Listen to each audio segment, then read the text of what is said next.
Hi, welcome to class. My name is Don LaFon, Professor Don, and this week in our A+ hardware class, we're covering Module 6 memory. Now again, this presentation is just a basic introduction to memory, how to install it, how to determine if you have enough memory, how to troubleshoot. You'd be surprised how easy it is to install memory. We'll talk a little bit about that as we move through, and we'll even see an easy video on how to do so. Let me go ahead and share my screen. If you are here with me live, please hold your question until the end of my presentation. I'll be able to answer questions at that point. If you are watching this as a recording inside of our hardware class, please ask your questions inside of the help discussion forums. If you are watching this on YouTube, thank you for being here. I appreciate it. Hopefully this video will help you earn your A+ certification. And I'm glad you're here. Please click the thumbs up and subscribe so you get notifications of my future videos. And let's see. All right, great. And let me go ahead and maximize that and start the presentation from the beginning. And then I have to minimize this on my side. And we are ready to go. So memory, just like your, all right, what are we going to talk about today? We're going to talk about teamwork as the soft skill. We'll talk about memory, basic memory, understanding what it's for, why do we have it in a computer. We'll talk about physical packaging, planning memory installation, installing memory. We'll watch a video, removing and then reinstalling memory. Sometimes you want to reset those memory chips, monitoring memory usage under Windows, and ultimately flash memory is the last thing we talk about. So qualities of good technicians, just not being a nerd, it's also being able to work in a team. When you're working as a technician, please try to avoid thinking that all the weight of the world is on your shoulders. You need to think that you have support, and you want to include that support, the people around you. They are the customers, the supervisors, the colleagues. Everybody works together to solve a problem. Focus on solving the customer's problem to ensure his or her problem is solved professionally and efficiently. It's really the ultimate reason you're here as a technician. You want to make sure that if you're troubleshooting a problem, you're able to find the solution. Whether you find the solution or others find the solution, it really doesn't matter as long as the solution is found. Be punctual, avoid taking off early. When we're talking about teamwork, you want to make sure you are there until the problem is solved. Of course, every job that we have hours, and you have to go by your company's standard operating procedures. Now, while I was in the Navy, if the equipment went down, and often it did, if the equipment was down, we stayed on the job until the equipment was back up. Now underway, that wasn't too hard. We would stay, and we were already on the ship underway. It didn't matter. But I remember some days where we were working as a team for 24 hours trying to solve a pretty major problem. That happened more than once in my experience. We had multiple people working on the problem until it was ultimately solved. I can't give you any exact details of the problem other than to say that that may be you. If you are working in a company where you have to keep the equipment up and the equipment goes down, and it's your job to get that equipment up. You can't just say, oh, it's 5 o'clock, gotta go home. Unless that's the policy of your company, you've got to stay until either somebody relieves you and continues troubleshooting or the problem is solved. Avoid chatting too much with customers and blaming others, especially if you're off topic. It's okay to talk to the customer about the problem at hand, but you want to try to avoid off topic conversations about the weather, about the politics, about what's happening in the news. want to avoid those things and focus on whatever the topic is whatever the issue is you're currently having. See yourself as a reflection of the company. When you blame other people, you ultimately are blaming yourself if you're part of the company, right? Teamwork is part of the skill set that employers seek. Memory. Computer systems need software to operate. Software must reside in computer memory. There are two types of memory. There's RAM, random access memory, and in RAM, and then there's ROM. RAM has two types. There's DRAM and SRAM, and DRAM, dynamic RAM, less expensive but slower than SRAM. SRAM, static RAM. DRAMs are slower than SRAM. We already said that. SRAM is also known as cache memory. Now, I just want to share that before we get into DIMMs that the exam that you're studying, in this case, they're showing DDR3. Heck, we're up to DDR5. Okay, that I got DDR4 from my computer only because DDR5 wasn't out. Here we're in the summer of 2022. DDR5 came out right after I bought my DDR5 RAM was so expensive when it finally reached, there's no way I'm going to buy the newer RAM. But ultimately, I'm just saying that you need to study the RAM that is going to be on your A+ certification. You don't need to know about cutting edge RAM, but you do need to understand the concepts and the pin count for DDR3. I think DDR4, DDR2, you need to know the difference between DRAM and SRAM. And also ROM. ROM we talked about already in this course. ROM is built onto the motherboard. It's where your BIOS, your UEFI BIOS is loaded. When you first turn on a computer, it tells the computer it's a PC, and it tells the computer how to load, what to do post. That's in ROM. You can flash ROM with an updated firmware, but you generally don't replace ROM. If you're replacing ROM, you're desoldering a chip that's on the motherboard in most cases, and that most of the time you would rather just replace the motherboard than to replace the actual ROM. On the other hand, RAM is a super easy component of a computer to replace, not only to upgrade, but to troubleshoot and to fix if there's a problem. Physical packaging, DIP, dual inline package chip, has a row of legs running down each side. SIM, single inline memory modules, memory, for example, for laser printers. DIMM, dual inline memory modules found in today's motherboards that have 168, 184, 240, and 288 pins. You are going to check the textbook to find out when we're talking about DDR2, DDR3, you need to know how many pins are on each one of those DIMM modules. It's important. It's important because it's testable material. I hate that it's testable material because as a technician, all I do is look at the motherboard manual to find out what RAM goes in the motherboard, and then I order the right kind of RAM. I don't really dig around in maybe a drawer full of RAM trying to figure out which RAM has the right number of pins for the motherboard I have. That doesn't happen.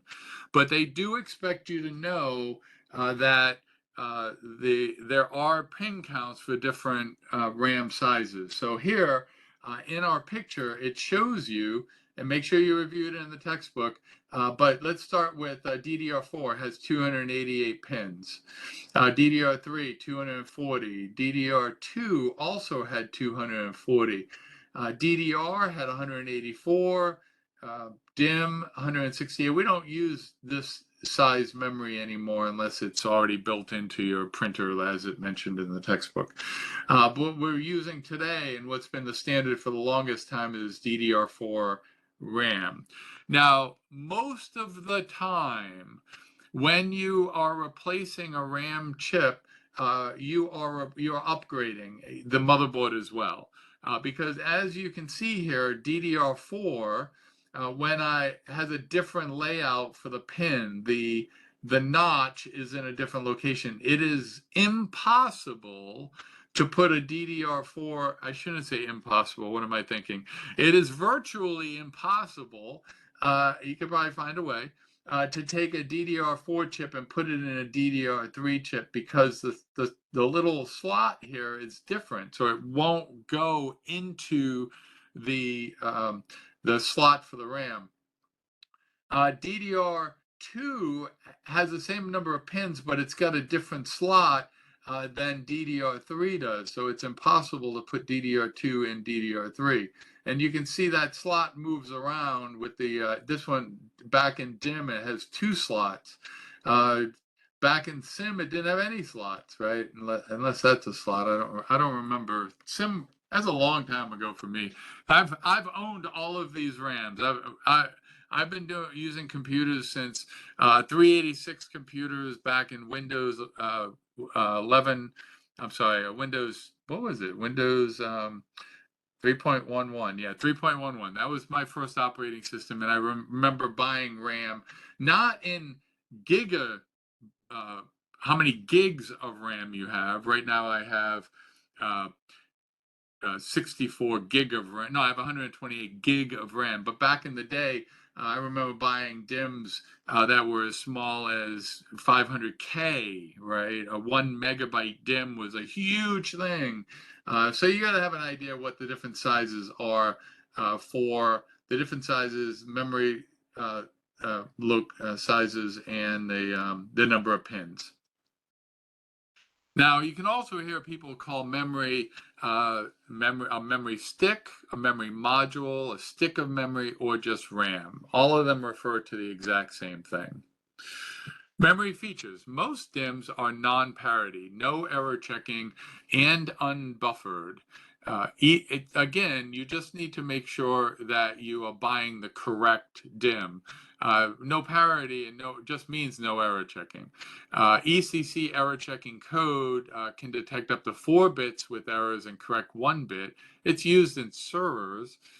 Buffered registered memory used in servers slows memory transfer down for accuracy. That's what the buffering means. And SPD, serial presence detected, provides information to BIOS and UEFI.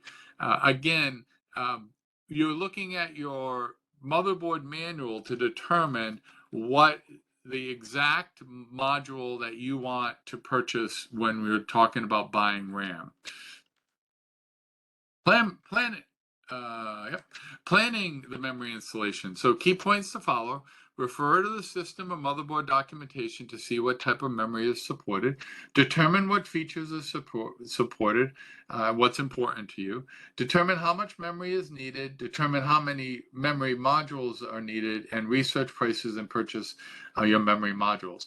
Now, the picture here it's showing is the minimum amount of RAM to start calculations. So if you're running Windows 7, you start with 1 gig. So 1 gig of your RAM is going to be just for the operating system.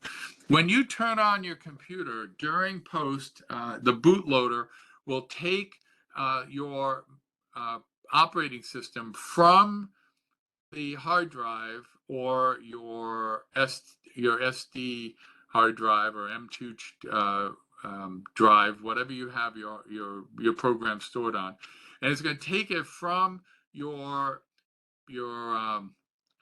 long-term memory, right, your hard drive, and it's going to put it into RAM, and then the operating system runs out of RAM. It runs from RAM. It doesn't run out of. It might run out of RAM, but see your hard drive light flickering a lot, and your computer slows down. Yeah, it ran out of RAM. But it runs from RAM. Your operating system runs from RAM. All of your programs, nothing runs from the hard drive. Everything runs from RAM. So as you're loading additional programs, like let's say you turn on your computer and it loads the operating system. So if we're running Windows 10, it's 2 gigabytes of RAM just for the operating system. And then it takes, on top of that, you load Office up. You're writing a term paper for your school, and that takes up so much RAM. And then you load your the internet, and a web browser opens up, and your multiple pages. That takes some RAM. And then you go ahead and open up Photoshop to modify a picture that you get on the internet. That takes a lot of RAM. So before you know it, you fill up 4 gig of RAM really quick. That means you really should have 8 gig of RAM to give yourself some leeway, because what you don't want happening is you don't want to run out of RAM. When you're running out of RAM, your computer won't just stop. What it starts doing is paging to the hard drive, paging to your storage, whether it's an SSD or a hard drive or M2 chip, whatever you got there. It pages. It puts the part of the operating system or part of the program that's not being used. It puts it out on the hard drive for storage while it loads the new program that you just opened.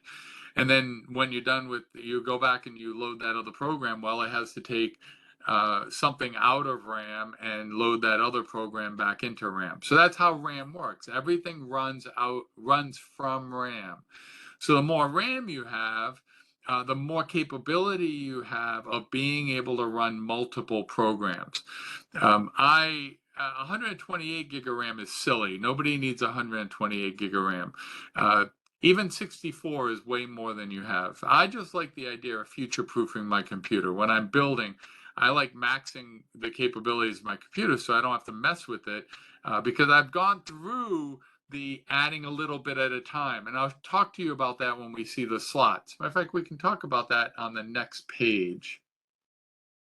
So there's single channel and dual channel memory. I actually have a video on the next slide that's going to talk about the difference between single channel and dual channel. You want to run dual channel memory because it's faster and more efficient. You also need to remember, if you have dual channel memory, you put the memory, your memory slots, your memory chips in not next to each other. This would be the A channel. This is the B channel. You want one in the A, one in the B. If you have just a single slot, then you go with if you have just a single chip, you put it in the slot your motherboard manual tells you to put it in. Probably the first A, DIMM 0. Then you go DIMM 0. Then you add one here, and then you should never, well, you really shouldn't do 3 chips. This is really not showing the most efficient layout, but it is showing how you could use 2 single chips and 2 single gig chips and a 2 gig. But in reality, you would be better buying 4 singles to make this instead of doing the 3 DIMMs. But your motherboard is going to tell you what actually works. Now, the reason why on the last slide I said I was going to talk to you about multiple slots memory is because, unfortunately, what happens is you buy a motherboard and let's say you have 4 slots and you buy 4 single chips. They actually don't show it here, but if you have 4 single chips, if you want to add more RAM, all of your slots are full, right? Here, buying 2 gig to start off with is the best bet. Then you can add to it. You can add 2 single gig if you want, and then now you've got 6 gig of RAM. If you want to, but you always want to do it in pairs. This really isn't optimal to have a single channel RAM working with dual channel RAM. If you disagree with me, you can put a comment down in the comment section on YouTube. But I've always told people to upload. Always go with 2s. Always, if you want 4 gig of RAM, it's 2 2s. If you want 8 gig of RAM, it's 2 4s. The reason to do that is if you want 8 gig of RAM and you can afford 2 4s, then you have 2 extra slots that down the road you can add 2 more sticks of RAM to your computer, and now you can go from 8 to 16. If you max out, even though it's a little cheaper up front to put 4 1 gig chips in your motherboard, if you max out all the slots and then you want to add RAM, well, guess what? I've been through this so many times. You have to take out all 4 RAM slots to add 4 2 gig RAMs to go from 4 to 8, for example.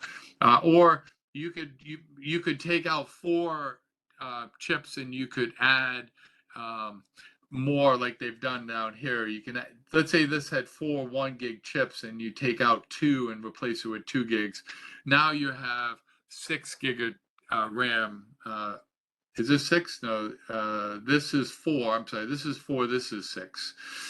So anyways, you always add in an A and a B in dual channel. I have a video to show that. There's also triple channel, by the way. Some motherboards have 3 slots, not 4. I had a motherboard, the X99 was the last motherboard that did this. You'll see it online. There's a couple of videos on people putting 8 gigs or 8 sticks of RAM in a motherboard.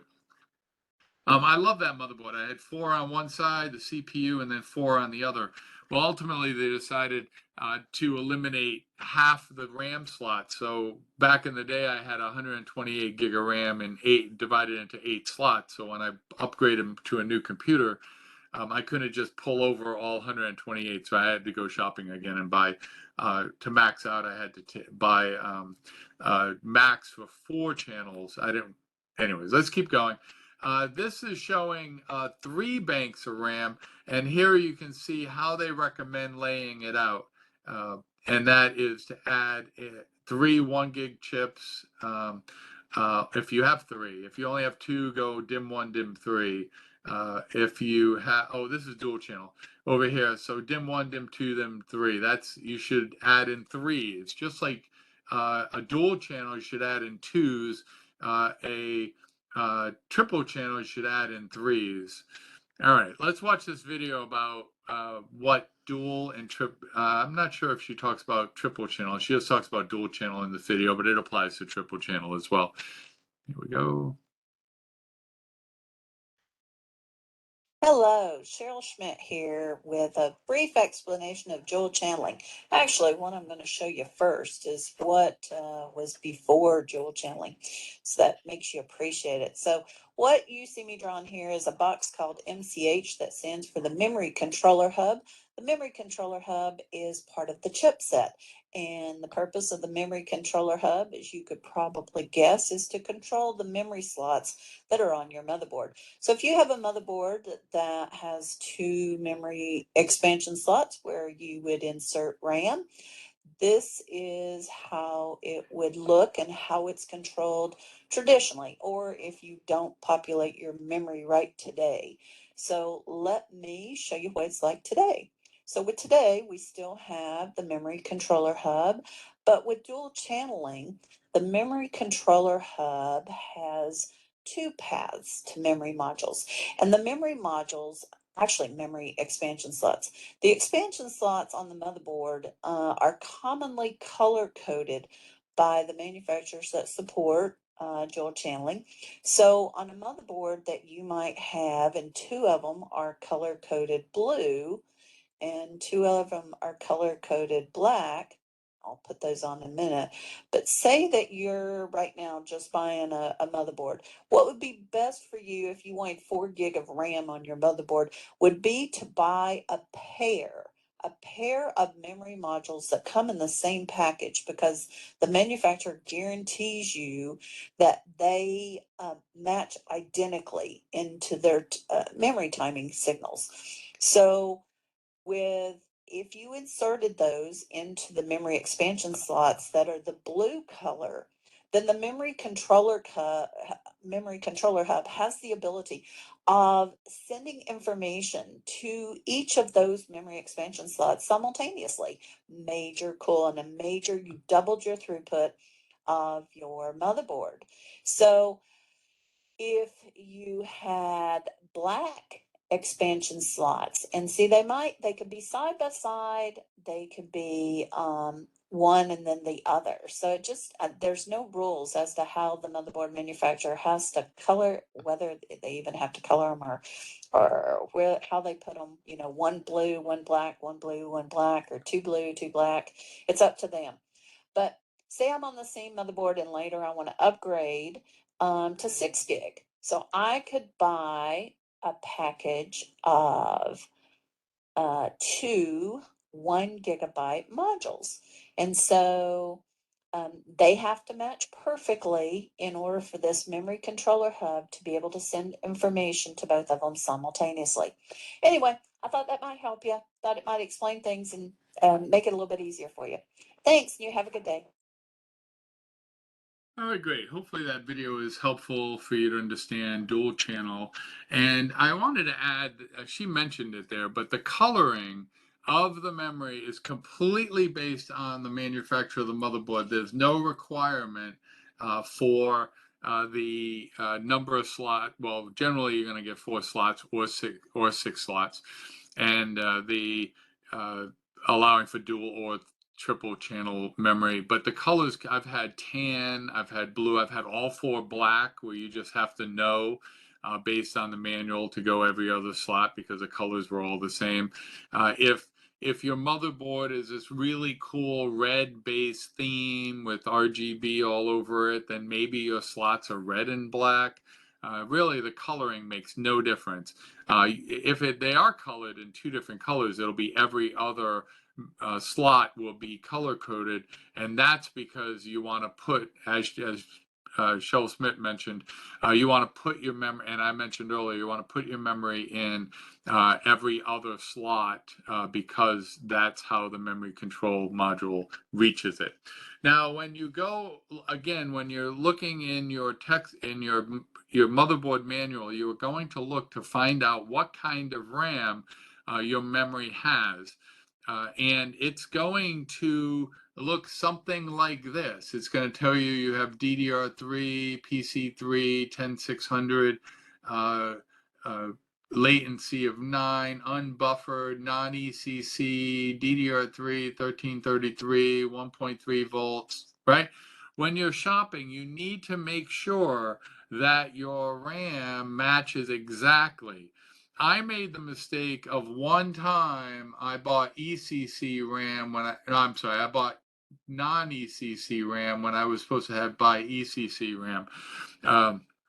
And it didn't work. And when I called I was helping out a client. I wasn't paying attention. I just ordered on one of the big box sites the RAM that I thought I needed, and I ultimately ordered the wrong kind of RAM. Whether I ordered non-ECC and it was ECC or vice versa, doesn't matter. The important thing was it didn't work. It didn't work. So I called the manufacturer, and they told me what the problem was, and then I called the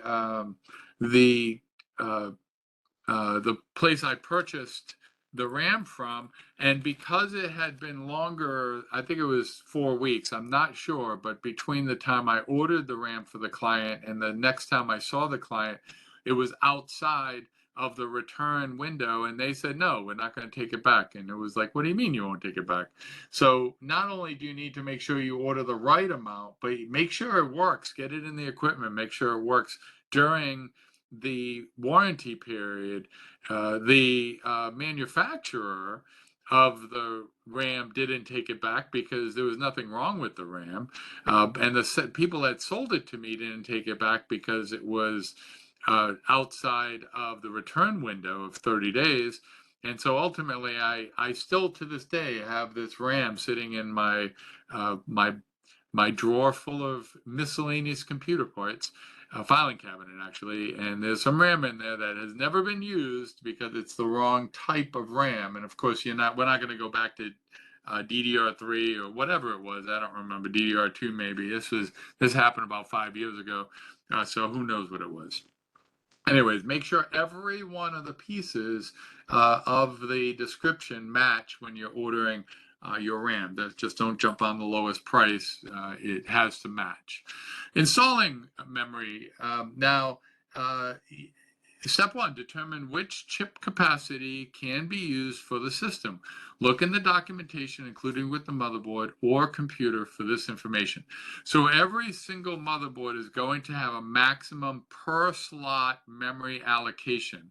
So you need to determine what that is. So, and not only is the motherboard going to have maximum, but the maximum that can go in each slot. But the operating system that you're using is going to determine the maximum amount of RAM that you can use. Now, today, that's not really a big deal. In Windows 10 Pro, for example, 2 terabyte.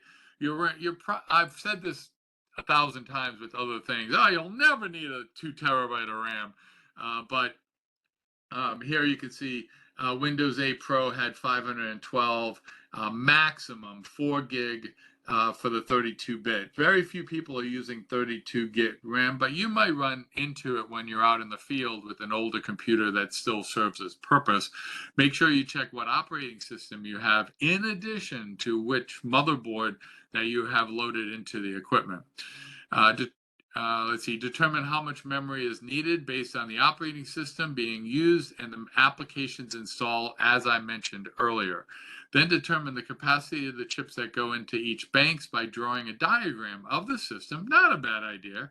Planning the memory population on paper, and then referring to the documentation of the system to make sure it works.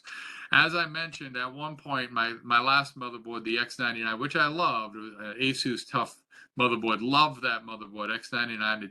I had it for probably about 5 years. Well, I still have it. My wife is running on that motherboard right now as I talk to you. It's a great motherboard. But anyways, it has 8 slots on it, and so I could go, if I wanted 16 gig of RAM, I could go 8 times 2, or I could go 4 times 4, or I can go 2 8s. So you decide what the best memory allocation will be based on not only the current usage of the computer, but also perhaps the future use of the computer. Removing and installing memory. Now, removing a DIMM and using proper ESD and you should use proper ESD prevention techniques. Push down on the retaining tabs that I have a video to show you that clasp the DIMM into the slot. Be careful not to overextend the tabs when pushing on them. I've actually broken one off on my new computer.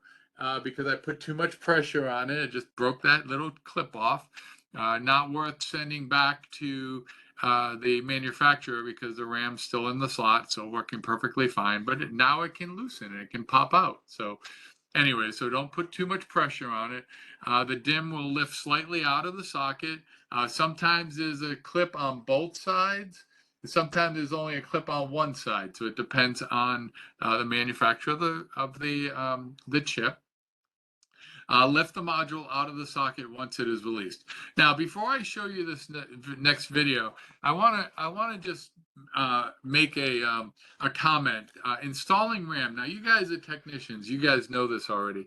But installing RAM in a computer is super easy to do. One of the easiest things you'll ever do on a computer.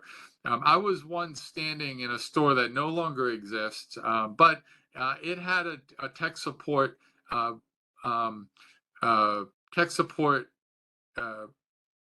service that you could buy something like RAM and you could ask them to put it in.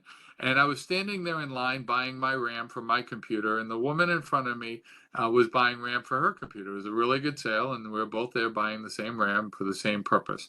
Anyways, so she was standing in front of the representative in front of her. The representative said, "Would you like us to install the RAM for you?" And she said, "How much would that cost?" And the man behind the desk said $49. And she said, "Sure." And I so wanted to just blurt out, "No, don't do that. You can do it yourself. It's super easy."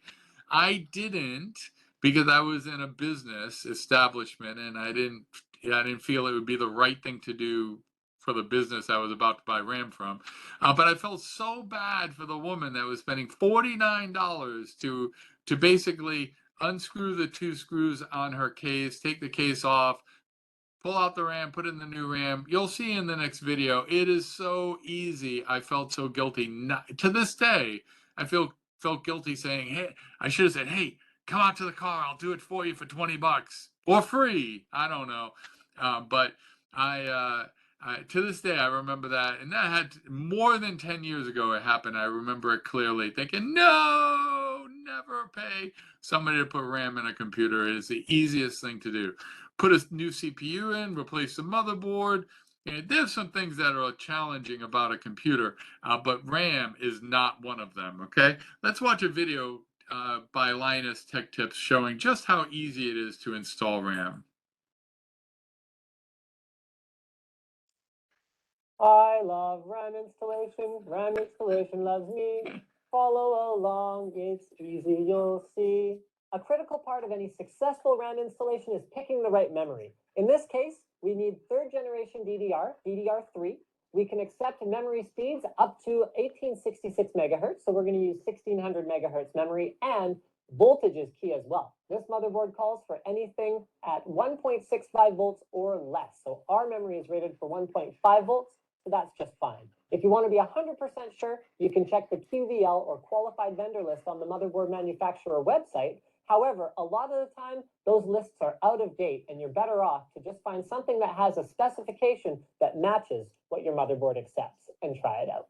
Now, most motherboards have tabs on both sides of the memory slot. This is to latch the memory into place. What you might notice, however, is that some motherboards only have a tab on one side. This is to reduce clearance issues with large video cards or other cards installed in the PCI Express slots. It doesn't really affect the procedure much. You just have to make sure that you're careful when you're installing in the side without a tab. Make sure it clicks all the way in. Once you have the correct memory, you need to identify the slots you're going to install them in. This is a dual channel motherboard. You can tell because there are two of each color of slots. I recommend populating the slots that are further away from the CPU socket itself first, because this reduces the chance of interference between your CPU cooler and the memory. It's optimal to fill all of a particular color before you start filling the others. So I'd install my first two sticks in the blue slots and my second two sticks in the black slots. Some motherboards actually have the slots labeled in microprinting on the board itself, and this can help you if, for whatever reason, you can't tell from the color coding which one to use. Now, this is the fun part where we actually install the memory. Pull back either one or two tabs, depending on the type of motherboard you have. Position the memory inside the slot, ensuring that the notch in the bottom of the module is aligned with the notch in the memory slot itself. Push it down gently. Now, this is where the procedure differs. If you have a one latch slot, then what I usually do is I push in the non-latched side first to ensure it goes in all the way, then the other side. If you have two latches, then I push them both the same way. You can easily check the latch sides to make sure that they're in all the way by visually inspecting the latch itself. And for the other one, again, visual inspection, or give it a quick push to ensure that the RAM is firmly seated. After that, you basically rinse and repeat until you've installed either your 2 sticks or your 4 sticks in the case of this motherboard. Then what you want to do is boot up the system and use CPU-Z to verify that all of the memory is detected. You can also check in Windows to verify that all the memory is even being used. For example, Windows Home Premium won't detect more than 16 gigs of RAM. It is normal for the megahertz detected in CPU-Z to be 1/2 of the advertised DDR speed, because DDR 1600 megahertz is double data rate 800 megahertz. Whoa! Hey guys, thanks for watching this episode of As Fast as Possible on Tech Quickie. If you enjoyed it, make sure you subscribe, and also don't forget to hit that like button. It helps us out a lot. Share this video with anyone you think might benefit from it, and if you have any ideas for future episodes as fast as possible, click the link in the description of the video and leave us a suggestion. We will make sure to monitor it, and hopefully you'll see your idea soon. See you guys again next time. I love Linus and Linus Tech Tips, and I highly recommend, if you're not already subscribed to his channel, please go and subscribe today. I watch his videos on a regular basis, and I've learned a lot of information from Linus. He's much bigger now than he was when he was first starting out. This video was created back in 2013, I think, but you can see the information is just as relevant as it is today. I'm teaching the same material, so hopefully you will find that information useful. Now, monitoring memory usage. Now, once you've installed, he mentioned it, Linus mentioned it, once you install your RAM, you want to check, he used a tool called CPU-Z to make sure that all of the RAM is accessible and is showing in your system. You can also just go to Windows System by typing system, system info in your search bar, and opening up the Windows system. It'll tell you how much RAM your operating system is recognizing. Now, you can also go take a look at the task manager by doing Control-Alt-Delete, open up the task manager and see how much RAM you have, how much it's using, how much is cached. This is physical RAM, what we're talking about here. And it'll tell you how much RAM you have, how much is being used, how much is available. This is actually a good starting point if you're having a problem with the computer, which seems like it's running slow on a regular basis. You can see if you're running out of RAM. See if your RAM is greater than 50% usage, and if it is, you might at that point, especially if you have open slots on your motherboard, you can easily just add a couple more RAM sticks, assuming you have the right motherboard, a motherboard that can handle additional RAM, and you're running an operating system that can handle the additional RAM. Adding 2 more slots can make your computer amazingly fast. Now, compared to where it is when it's running out of RAM. Now, I want to add one more short story. My daughter, I was at her house and she was serving Thanksgiving dinner at her new place. It was her first year in a place, and she was so excited to serve Thanksgiving. And I grabbed the laptop that I had bought her when she went off to college, and I figured I was going to do some work on it, grade some papers or whatever. And the computer was running so slow. It was, oh my God, this is so slow. And she said, Dad, I've been telling you that. And it was like, why is it so slow? So I went and I took a look at the memory usage, and it was maxed out. And I went and I looked at I opened the case and I looked inside, and I saw that there were no open slots.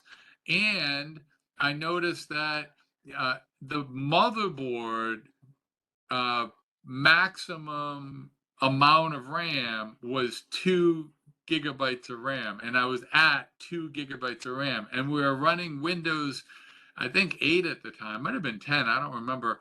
But basically, she had upgraded the operating system, and the operating system was using all of her RAM. There was no RAM for anything else, and it was doing that paging thing I was telling you about. So her RAM was always maxed out. The sorry thing was the motherboard was at its maximum. It's an old computer. It really shouldn't have been used with whatever operating system had that 2 gigabyte RAM. I forget which one it was. There are a couple operating systems that have 2 gigabytes of RAM.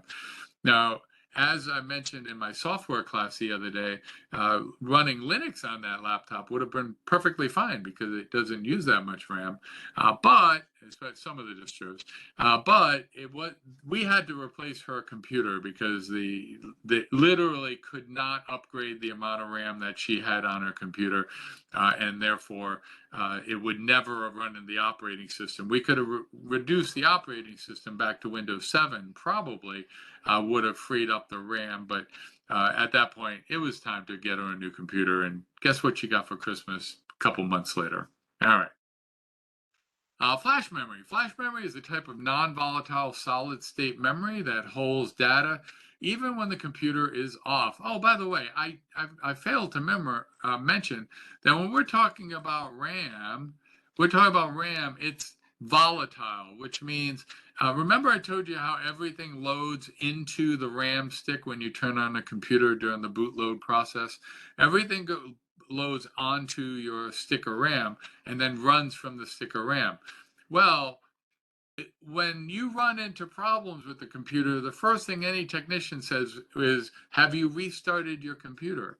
And you're like, I can't fix it. No, it does fix it. It fixes it 97% of the time. That's just my opinion.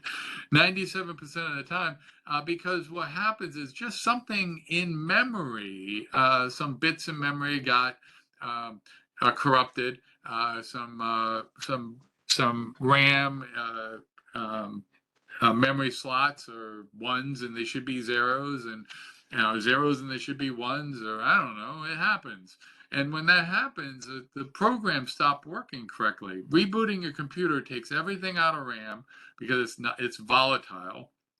Takes everything out of RAM, and then when you reboot your computer, it loads everything back into RAM. You get a fresh start to RAM, like waking up in the morning on a new day and starting out on your new day. So when they mention here about flash memory being non-volatile, that's what's true with your hard drive, your solid state SSDs, your M2 chips. Those are all non-volatile, which means when you turn off your computer, they still have the retention ability to keep the programs loaded that you've installed on them. Now, PCs use flash memory as a replacement for BIOS chip, and we talked about that earlier. And what that means is you can flash a BIOS. Your ROM can be flashed to update that RAM to correct issues with the motherboard, for example. Network devices, smartphones, and tablets use flash memory to store the operating system and instructions, pictures, for example, that you take with your phone.